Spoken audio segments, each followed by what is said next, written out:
श्रीमती हेमा मालिनी। धन्यवाद अध्यक्ष जी। जैसे कि हम सब जानते हैं कि भारत बायोडाइवर्सिटी के मामले में रिच और लीडिंग कंट्री है, लेकिन ये भी सच है कि कई पशु पक्षियों पर एक्सटिंक्ट होने का खतरा मंडरा रहा है। गंभीर खतरे और अन्य विलुप्त पशु पक्षियों की रक्षा करने के लिए सरकार कई योजनाएं पॉलिसीज लाई है, लेकिन सफलता नहीं पा रही है। मेरा माननीय मंत्री से यही सवाल है कि भारत में राष्ट्रीय पक्षी मोर सहित कई पक्षियों की आबादी बहुत तेज़ी से घट रही है और पक्षी की कई स्पीसीज़ पर संकट खड़ा हो रहा है।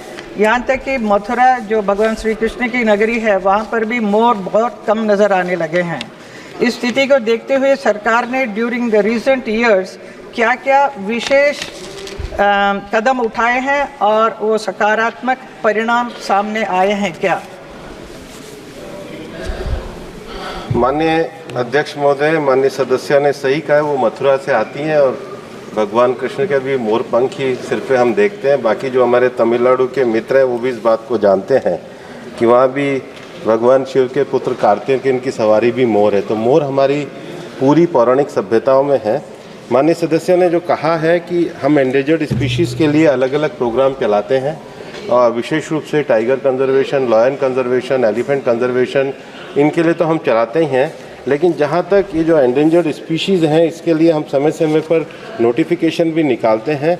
और एक जो सबसे बड़ा खतरा है कि जो कई पक्षी ऐसे हैं जिनके शिकार किया जाता है और उनके कई भागों का उपयोग कई अन्य तरीके से किया जाता है, उसके लिए भी हम अपने क्राइम ब्यूरो की तरफ से एक सख्त प्रोटेक्शन के मेजर्स करते हैं। जो पक्षी एंडेंजर्ड हैं उनके ब्रीडिंग और कंजर्वेशन सेंटर हमने चलाए हैं और उसमें भी अपेक्षित सफलता प्राप्त करी है। जैसे कि हम सब जानते हैं कि भारत बायोडाइवर्सिटी के मामले में रिच और लीडिंग कंट्री है, लेकिन ये भी सच है कि कई पशु पक्षियों पर एक्सटिंक्ट होने का खतरा मंडरा रहा है।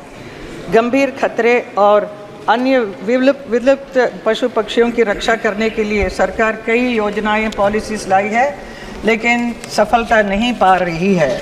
मेरा माननीय मंत्री से यही सवाल है कि भारत में राष्ट्रीय पक्षी मोर सहित कई पक्षियों की आबादी बहुत तेज़ी से घट रही है और पक्षी की कई स्पीसीज़ पर संकट खड़ा हो रहा है। यहाँ तक कि मथुरा जो भगवान श्री कृष्ण की नगरी है, वहाँ पर भी मोर बहुत कम नज़र आने लगे हैं। इस स्थिति को देखते हुए सरकार ने ड्यूरिंग द रिसेंट ईयर्स क्या क्या विशेष कदम उठाए हैं और वो सकारात्मक परिणाम सामने आए हैं क्या?